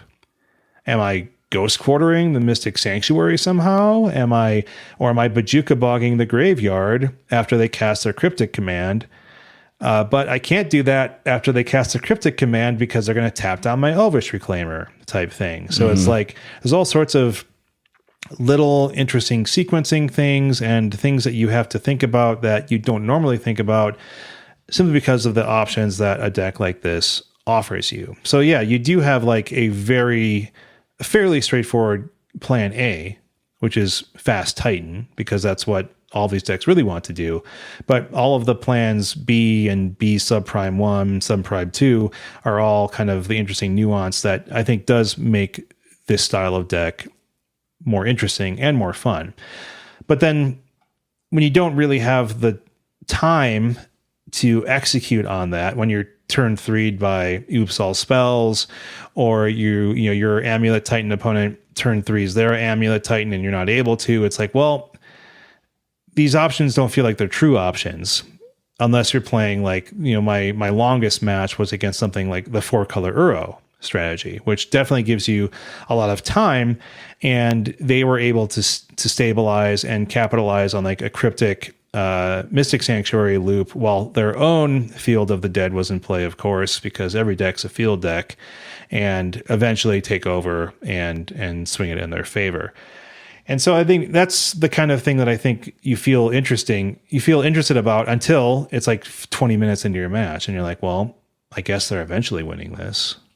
So, I mean, I guess it's like I want my cake and to eat it too, where it's like, hey, I want like some magical, mystic, modern format where we both are giving each other enough time to mess up or to win. And I don't know if that's there. I don't know if that's a reality. Wow. Are we going to talk about Wander for a little bit right now? I mean, we can. I mean, we can also save it for kind of like our perhaps end of the year roll up in a week or two. But I mean, to summarize my general thoughts on Modern, it's like, I feel like a lot of decisions are made before I cast my first spell. And I don't always love that. Where it's like, whether it's my deck selection or my the tuning of the last 3 or 4 cards in the deck, or my mulligan selections. I've in a lot of my matches recently, I haven't felt like my decisions really mattered in the gameplay. And I'm curious what you all feel in terms of like, am I winning this game by my decisions, or am I getting like that last 5 to 10% by my decisions?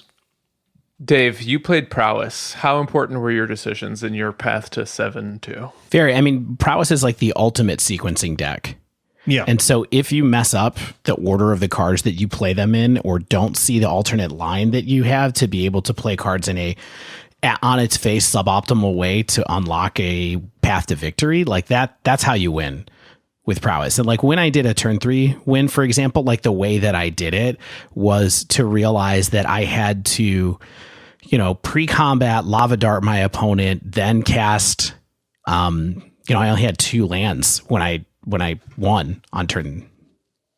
I had 3 lands, because I had 4 creatures in play. But I had to like lava dart them, then cast Light Up the Stage, then play a card off of the Light Up the Stage that I just got, then lava dart them again and gut shot them off of the gut shot that I got off of the Light Up the Stage. And that was all pre-combat, and then I swung in. Like if I had waited to play Light Up the Stage in the conventional way, that wouldn't have worked, right? Like wait to do it after combat, yada yada. I mean, it sounds like you're able to maximize your damage, which is really important. But like, I mean, also I'm looking at your list of decks you played against, and I'm not seeing a ton of like, Lightning Bolt or Fatal Push decks. I know, I got very lucky with that, but that's, like I said, I had a lot of big mana decks. Yeah, so you had to you're trying to race them and kind of avoid their interaction as well. Yeah, although the 2 green-white Titan decks are path decks, and so yeah. I ate paths against those. One of the matches that I won against green-white, I ate 3 path exiles in the same game and managed to come out with it, which is bad because there's no recourse in Prowess against path exile. You just lose your creature. But I think that you have to think about like, oh, I'm gonna Manamorphose in this way in case I draw a Stormwing entity, and like all kinds of different things like that. So it matters a lot, but I think it's sequencing that matters. And then occasionally you get to do some fake outs. For sure. I mean, what do you think about Ponza in that same kind of situation, Stan? Well, I think to try and answer both of your questions, it's kind of a matter of at what point in the game, before, during, or, before I start the game, while I'm playing the game, or after sideboarding, where you are making the decisions that are going to be most impactful on whatever your deck is doing. Because I agree, Ponza is one of those decks that rewards good mulligans, And likewise, perhaps a little bit more importantly than prowess at least, it's one of those games where it rewards matchup knowledge. And you kind of have to know based on like the first land or two that you see from your opponent, whether this is one where you go for the turn 2 Blood Moon, try to go for a turn 2 Bloodbraid, and figuring out that sequencing based on limited information. I do think that kind of what Shane's getting at is what we've been talking about since day one of this podcast, which is Modern as a drag race format, and everything is happening really quickly. And, you know, one way to look at that is everyone's playing some flavor of a combo deck. I do just think you're on a razor's edge, though. Yes. Like you said, like there is no, if you make a mistake, you lose. It's Magic on hard mode. Like there are parts of it that are Magic on hard mode. Like you'll get 4 matches in a row where you win walking away, and then you get like the one match where you're like, oh my God, I got to think about the next 3 decisions in such careful order to make sure that my opponent doesn't draw their 2 outer here because I know that they're digging for it. Like I think that there's a lot rewarding in that still, but it's a knife's edge. Like you there's no margin for error. Here's something that I've just kind of been thinking about in the last 24 hours, though. The difference between Modern and Historic is A, the quantity of decks in the format, and B, how forgiving misplays are. But otherwise, I can't begin to tell you how many games of Historic I played where my opponent was on Sultai or Kinnan, and there was nothing I could do to win just because their deck versus my deck was an unfair matchup. And I think that's a little bit an attribute of certain Eternal formats that have really powerful strategies. Yeah. I think that you're right, Dave, and I actually want to talk about this later when we talk about kind of takeaways, is that Modern is less forgiving of errors because it's a faster format. And it's less forgiving of errors, but it's also less forgiving of any kind of stumble. Whether that's a draw to your hate, whether that's a draw to an important piece of interaction, whether that's a draw to a missing land type thing, where it's like you might get that extra turn in Pioneer. You might get those 2 extra turns in Historic, and you're not going to find that time in something like Modern because you're going to get like double explored turn 3 Titaned. Yeah, but on the other hand, your answers are much more powerful in Modern, and so there's a chance that you can catch up more if you mull to the right spot as well. Yes. So Dave, what you're saying makes me think of Shane's point about getting a threat fatal pushed. And I know how that feels too. I've played no shortage of prowess and removal spells hurt. But I also think, to your point about the power level of the deck you're playing, Modern is the type of format where all of a sudden your opponent just starts drawing air and you can begin to outplay them while also maybe even let your deck recover too. So even though sometimes it feels hopeless, you still have to try to give yourself a reason to recover, or give your deck a reason, or give your deck the opportunity to recover too, because we're all playing with these powerful piles that have the potential to Hail Mary. Yeah, I think so. All right, maybe to be continued another time. Let's talk about some takeaways. Because takeaways about ManaTraders in particular, right? Like about this tournament series is what you're thinking. And maybe there'll be a little overlap with just like Modern takeaways too. We'll see how that goes. But, you know, in the matches we played, what are some of the things that you learned that you can both apply to your next ManaTraders tournament and that people can try to apply if they're going to attempt to qualify in the next few days? Yeah, I mean, I'll go first with one of the ones that I thought about. I would say the number one thing you need to think about when you listen to this episode, if you want to come into ManaTraders after Christmas Day when you hear this, is there is no time left. So please make sure you set aside time to actually grind out the matches you want to if you're going to do this. Playing 10 matches over the course of a few days can be time consuming or not. So there's 2 places you can get time from, right? One is you set aside time to focus and grind out a bunch of matches and pick your deck that you like, but set aside the appropriate amount of time to do it. If you like to play Ponza, you're going to be playing longer matches than if you'd like to play Prowess. Mm-hmm. Just keep that in mind and make sure you account for the time. But you could also just play a fast stack and try to sneak in a bunch of matches as fast as possible. I think either strategy is okay, but make a decision about how you're going to allocate time for playing in this tournament if you're going to do it. Yeah, conservatively, if you want to play exactly 10 matches, it's probably like 4 hours, I'm going to guess. at least. minimum. So yeah, Oh, minimum. Yeah. I mean, it might be more like 6. because I played realistically. a league that took 4 hours, and that's 5 matches. So I think you're in the like 5+ range for the most part with pairing and all that kind of stuff. Like, just keep that in mind. That's the total time. what do you think about the tendency that I know that I have, and I think you have sometimes, Dave, about like playing an aggressive deck in an unknown field? I think that right now for this particular tournament, the default is to play aggro, and you should have a good reason not to. Whatever that reason is, maybe it's because you're not an aggro player. Maybe it's because you're really good at Titan. Maybe it's because you want to play Titan for science like Shane did. I just think that it's the likely that some kind of default flavor of aggro is the place to start.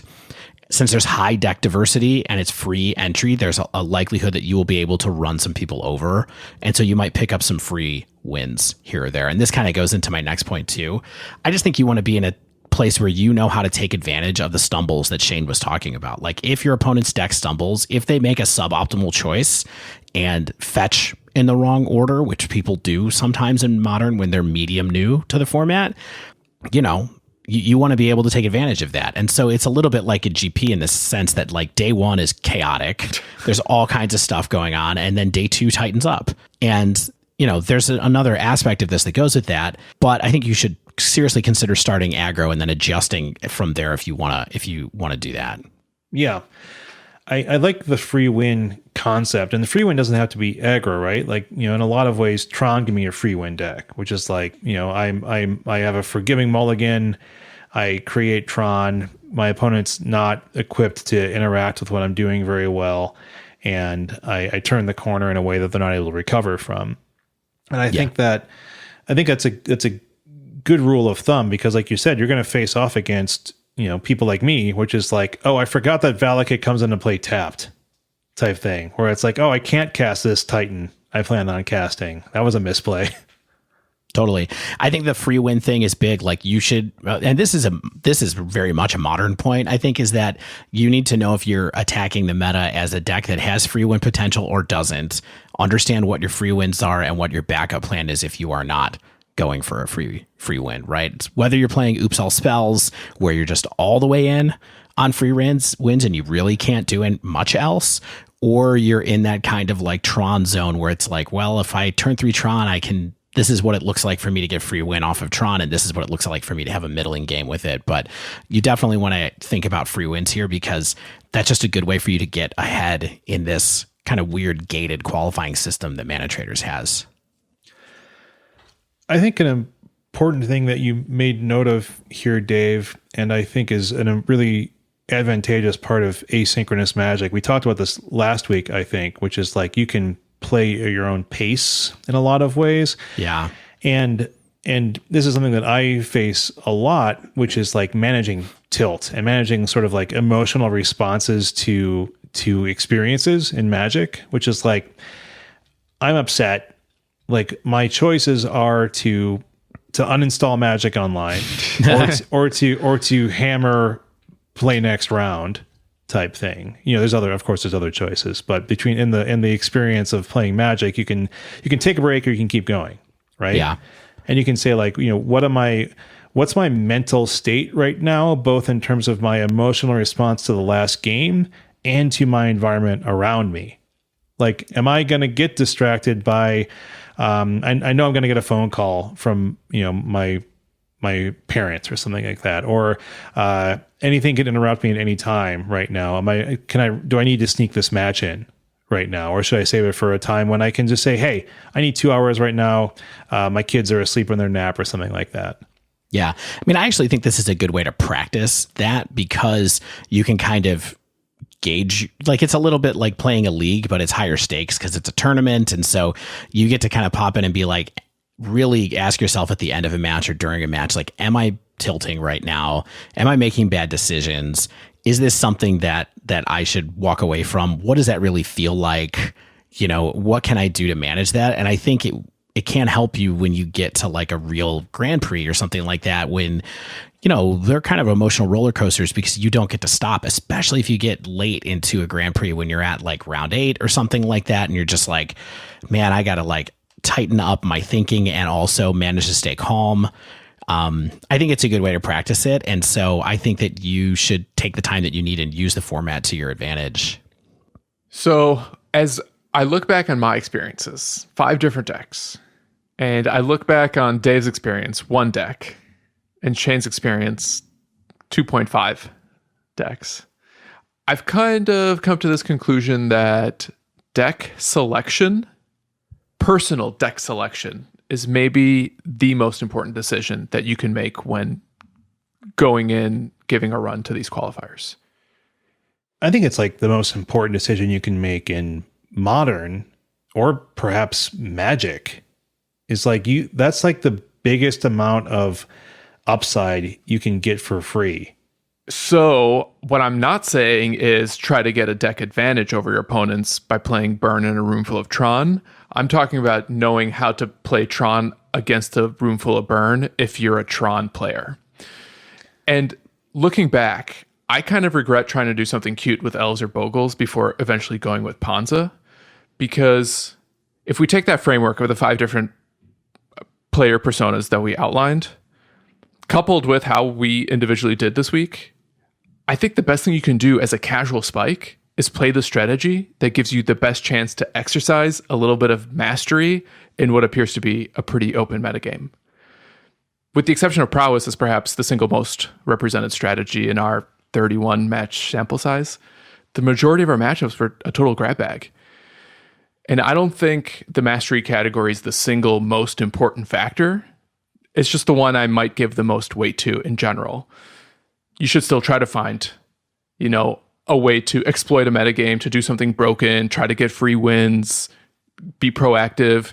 But if you're a great Uro Omnath player, and that's the deck that you're most comfortable with and the one that you think you can make the smartest decisions in an unexpected field with, that's probably going to give you the best leg up than trying to grab whatever the fastest or perceived other best deck in the format is and try to beat up on opponents who are, playing Scred or Elementals. I think it's different in this format than it is in Historic, even, or Standard for sure. Like, I think that there's a sliding scale where implicit format knowledge and matchup knowledge becomes more and more important. I think Modern is very much at that tipping point where yes, that's almost more important than trying to make sure you're on the best deck. It's like being on your best deck is the most important thing. Yeah, I think it is heavily dependent on your level of mastery of the format, right? Like if you aren't a master of the format, be a master of a deck in the format as much as you can be. Because I think like this gets into my point I think I wrote after y'all were done with the notes today. And I don't think, don't think you can be out of practice in Modern and show up to one of these things and like do well. Because I'll admit that I'm out of practice in Modern. Like my format of choice for like early this year was Pioneer. I was practicing for the GP. I was into it. Coronavirus took a lot of wind out of a lot of sales for, I think, Modern and Pioneer this year. Historic's been engaging this recently for me. So I've been paying attention, but not playing a lot of Modern, and it shows. Like you lose a lot of edges when you're out of practice in a format. And like we said, it's too fast, it's too powerful to forgive lack of sharpness on your part, because you have to know how decks are being built, how they're pressing and building their advantage against you, how you have to try to disrupt if you can while enacting your own game plan, like what you're playing around, what you can't play around because you're going to lose anyway. And so like, I said something like, I'm going to run Red Prowess out there and hope that I can like squeak by based on my knowledge of how to play decks like this. But that's like a fool's errand, because that's not good enough in a format like Modern. 16 years of cards or something like that at this point. And that's a lot. That's a lot of power wrapped up in these decks. That's a lot of cards. Oh yeah. It's incredible. It's more than half of Magic at this point, right? So I want to summarize what I heard you guys say. And it's use the tournament structure to your advantage in terms of gaining focus, gaining mental clarity, being able to perform your best. Don't try to metagame and open day one, because you're going to see a lot of different stuff. Play what you know and or what you know how to try to get free wins with, and don't think you can waltz back into Modern and know what you're doing anymore if you're me. Ship it. Ship it. Question. Yeah, please. Not trying to put you on the spot, Shane, but do you have any intention of giving it another go in the next week? It's okay if you don't. I'm just kind of curious. I don't know. You know that my gaming, my mental ability to play a lot of games in general is not high. I play like 1 to 2 hours of games at all. So that's like what, 2 or 3 matches at the most. Like, well, yeah, I can probably squeak some stuff in. We'll see what happens. It's a kind of a more open week, but it's the holidays. Yeah. There's family around. There's always something happening. So I guarantee nothing. But right. I do like the Selesnya deck. I think it's interesting. I'd like to get better at it. Maybe I will sign up for how do you say that streamer's name? Is it Fopples? Like they're I think that they are a I hope known good streamer in terms of the quality of content, and I know that they're very good at the deck, so I can check that out. Francisco, I believe. Yeah, I mean, there are a bunch of people generating content there. I mean, wasn't Musasabi the person who's sort of credited with starting to popularize this deck? And they also put out a lot of good contents. I mean, they also have a lot of good results, I mean. But so there's someone you could keep an eye on as well. Yeah, you should play the Aether Vial version, Shane. I think that one's gone away at this point. I was playing a 6-month-old deck. Why can't Shane? Cool. I'm glad we talked about this. I think we haven't actually done an approach much like this, and I think it's cool to do so. We've talked about tournament prep before, but this is, I think, much more active and applicable in the near term. So thanks for all that. Let's head on into the wind down because we have some early Kaldheim spoilers. Go to Coldland. And I think we can spend some time there exploring some of these early spoilers and what looks good for the formats we play, which is nearly everything now. Stay with us.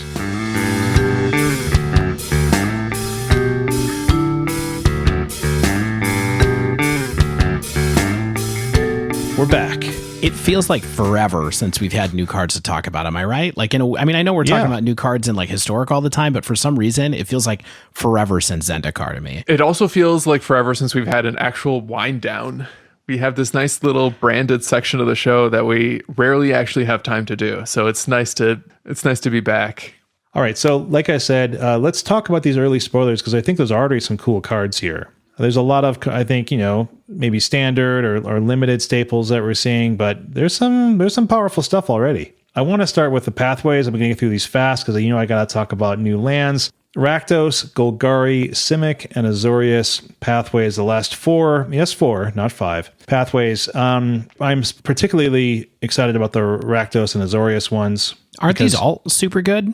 They're all great. They're all really good, but Rakdos and Azorius allied, good for Pioneer because, they don't have really good allied lands. So let's finish this off. I mean, I'm stoked to check out the Azorius fast land in Auras in Historic for sure. I do think it's interesting that that's the only time I've ever felt like drawing a check land was like the best thing that could have happened to me when I'm playing Azorius and I'm like, let me do some of my cantrips and see what land I can draw to play for my turn. When I draw a Glacial Fortress, I'm like, oh yeah, don't even wait to draw more cards. It's like the best land in the deck once you have an island out, you know what I mean?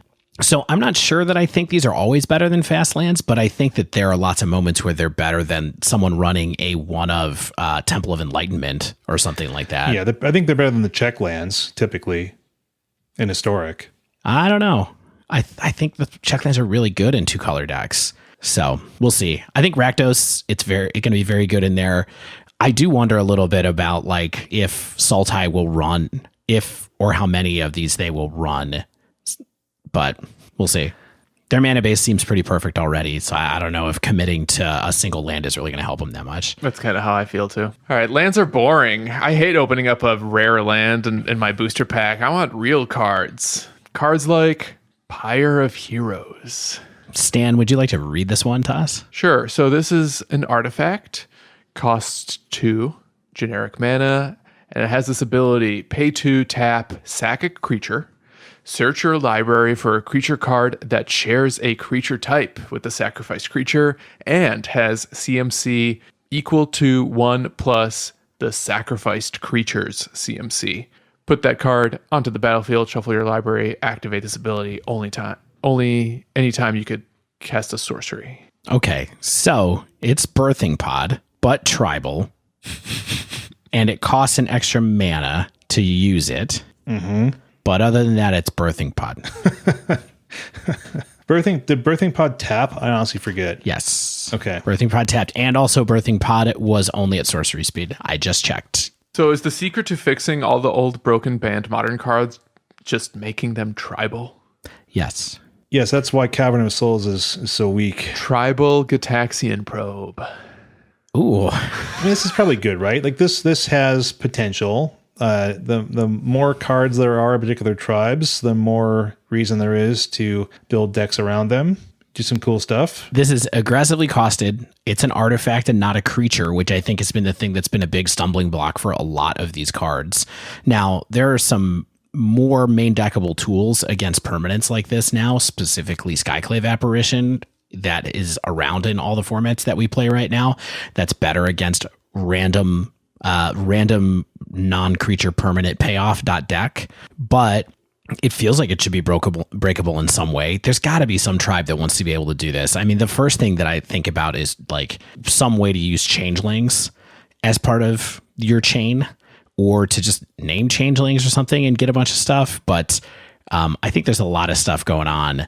I think that people like to think about goblins as a tribe that has so many different things going on with it, but goblins is super powerful, especially the Snoop combo version, that I don't know if this is really going to get you there. Maybe. I mean, it's nice to tutor stuff up, so maybe this is a good fallback for Goblin Matron or something like that. I don't know. But this just has, I'm not a person who brews these kind of like creature combo synergy decks, but it does feel like something that could have some applications. I mean, what if this was like a thing that went into some kind of weird humans combo deck or something? I don't even know. There's so many different tribes. And shapeshifters, especially in modern, that can basically operate as almost any tribal enabler. So, yeah, that's what I mentioned with changelings, but I maybe I meant shapeshifters. Yeah, being able to work your way off of or from or to Mariner, is an interesting part in the whole chain. Could this be in slivers? Yeah. No, for real. Like there's a lot of like weird unearthed stuff. Like I think you can get some like cool sliver chains going. Like this could be cool. Tribal episode revisited.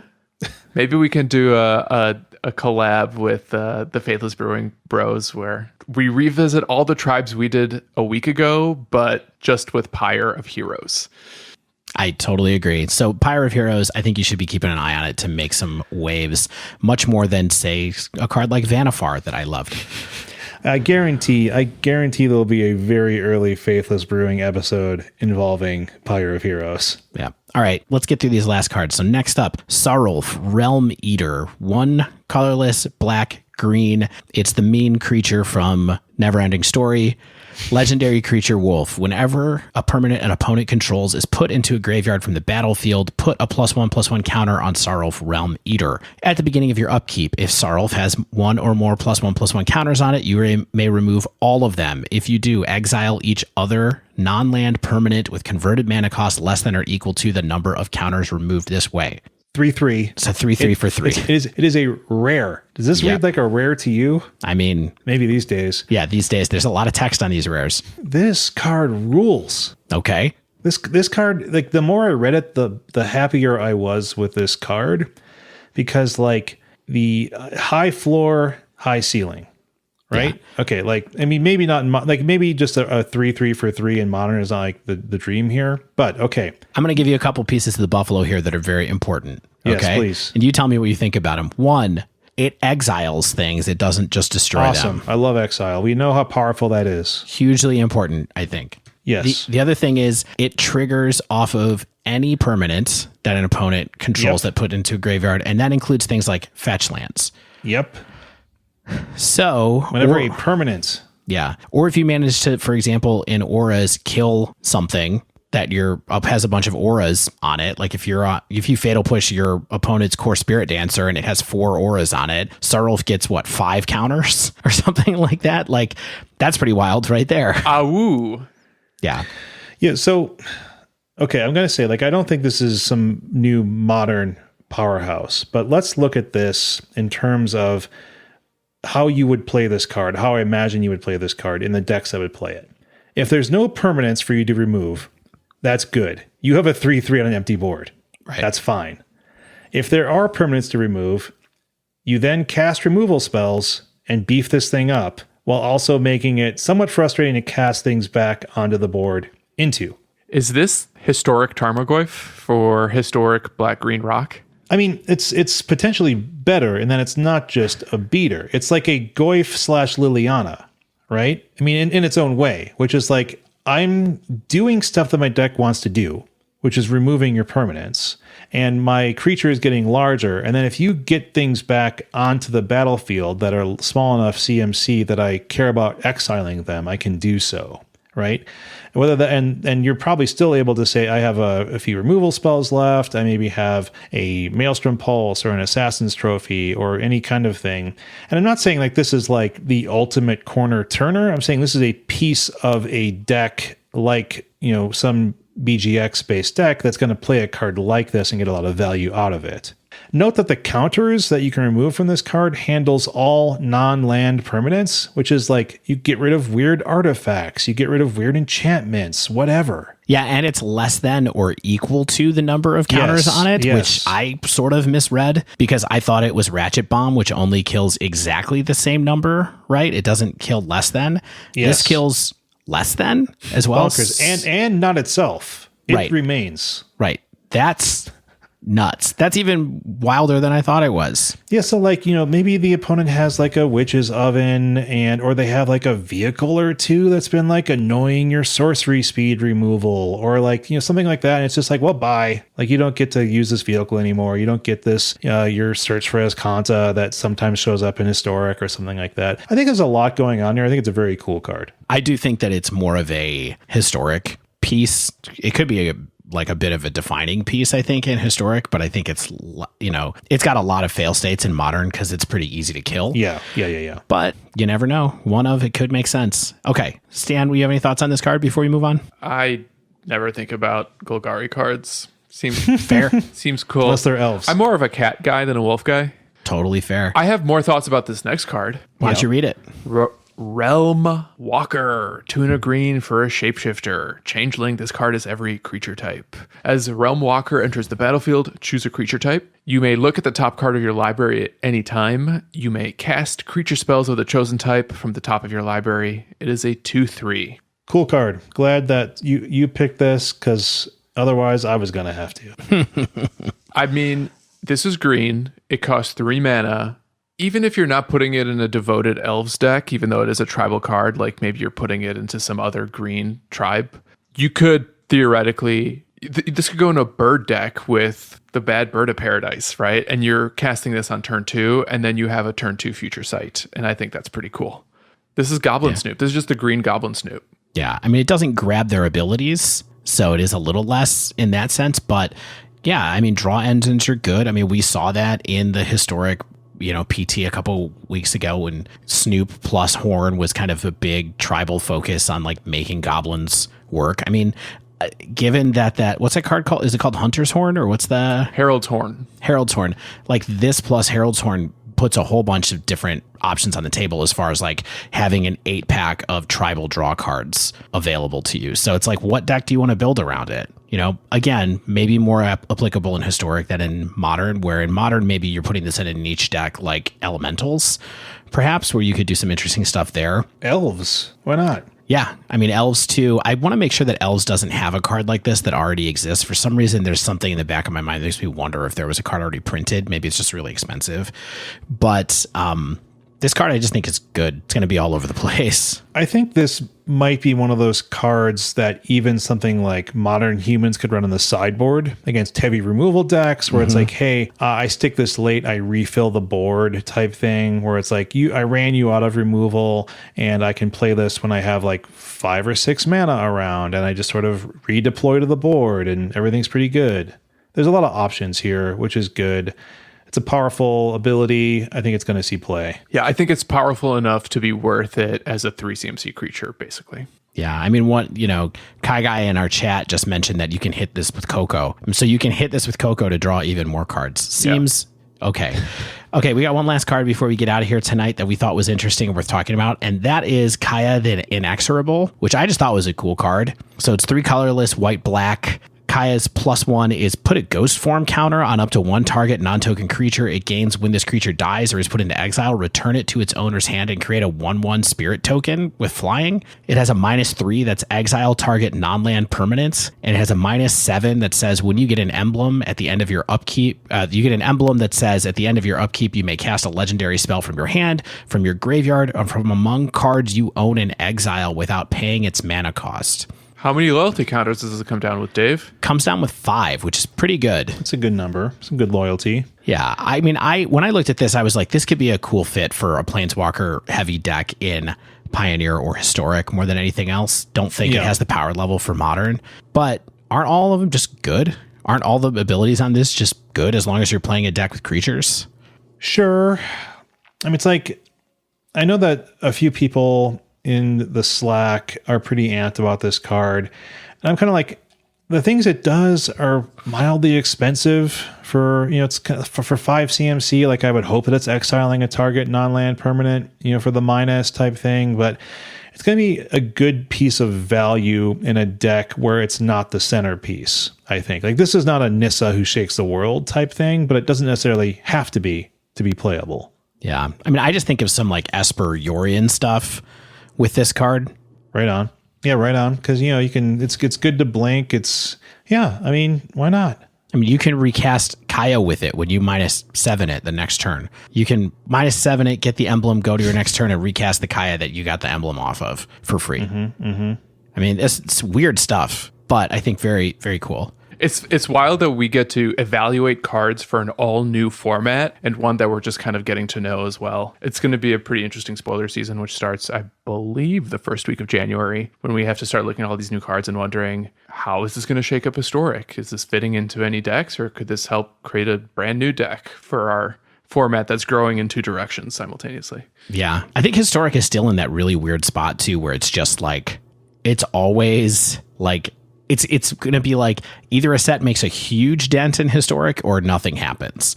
Like, and maybe that's like not an interesting thing to say, but it feels kind of like anything is on the table as far as the amount of disruption that Historic can have, where it feels a little less so in other formats sometimes just because Historic is in that medium size of the number of sets that are in the format right now.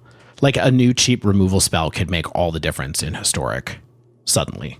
Yeah. But anyway. Like Abrupt Decay. Yeah, exactly. So anyway, first spoilers, thought it was fun to talk about a few of them. I don't know if any of these are like slam dunks, but I think these are definitely all possible fits for the formats, non-rotating formats that we cover. And we'll look forward to getting more. And listen, you don't need to slam dunk to score 2 points. Like a layup is fine as well. Yeah. I like the slams, tomahawk jams, boom shakalaka. He's on fire. He's in the paint. That wraps up this week's show.